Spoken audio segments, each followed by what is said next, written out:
tous et bienvenue dans le 24e épisode de la saison 3 de Gaminerie, le podcast qui vous conseille des films à voir avec vos enfants. Aujourd'hui, on sort les masques, on fait chauffer les moteurs car on s'attaque à un film de casse vraiment sympa, Les Bad Guys des studios DreamWorks. Sorti en 2022, Les Bad Guys est l'adaptation d'une série de livres à succès que je ne connais pas. Par contre, le film s'adresse à tout le monde. Les petits vont adorer l'action trépidante et les plus grands apprécieront les clins d'œil aux films de braquage classiques. C'est frais, c'est rythmé et ça change radicalement des contes de fées ou des films de super-héros habituels. J'ai vu ce film avec ma fille de 7 ans qui était malade et que j'ai dû garder à la maison.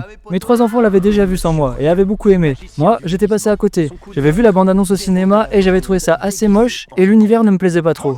Je suis bien content de l'avoir rattrapé, d'autant plus que le film est réalisé par un Français, Pierre Périfel, et visuellement, c'est super soigné. On s'éloigne du réalisme froid pour un style beaucoup plus proche de la bande dessinée. Le mélange de 2D et de 3D donne un résultat très dynamique avec des expressions incroyables qui rappellent les meilleurs cartoons de notre enfance, tout en étant à la pointe de la modernité. Un peu à la manière des derniers films d'animation du Chapeauté ou des Tortues Ninja. Mais avant d'aller plus loin, de quoi ça parle ? L'histoire nous présente une bande de criminels inséparables. Monsieur Loup, Monsieur Serpent, Monsieur Requin, Monsieur Piranha et Mademoiselle Tarentule. Ce sont les hors-la-loi les plus recherchés de la ville. Mais après un braquage qui tourne mal, ils finissent par se faire capturer. Pour éviter la prison, Monsieur Loup passe un marché. Ils vont tous devenir des citoyens modèles.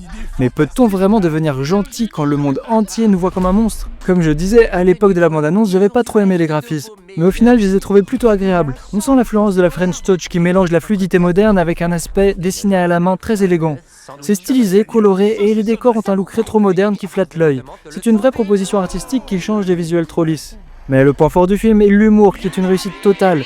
On est sur un rythme de comédie très soutenu. Le film s'amuse avec les codes des films à la Ocean's 11, mais à la hauteur d'enfant.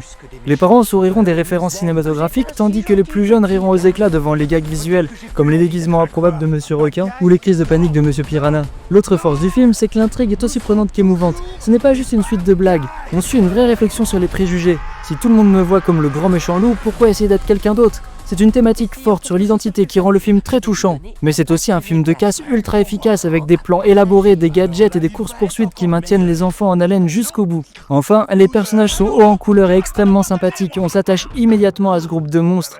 Monsieur Loup est un leader plein de charme, mais c'est sa relation avec son meilleur ami Monsieur Serpent qui apporte le plus de profondeur.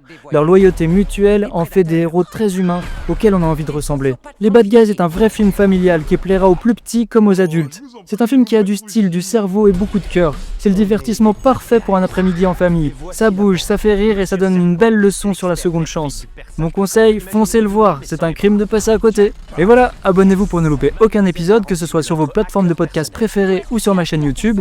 Laissez-moi des pouces, des j'aime, des likes, des commentaires, des boosts, mais surtout des commentaires. J'adore les commentaires, je réponds à tous les commentaires, alors n'hésitez pas à me laisser un commentaire. Allez, à bientôt pour une autre gaminerie.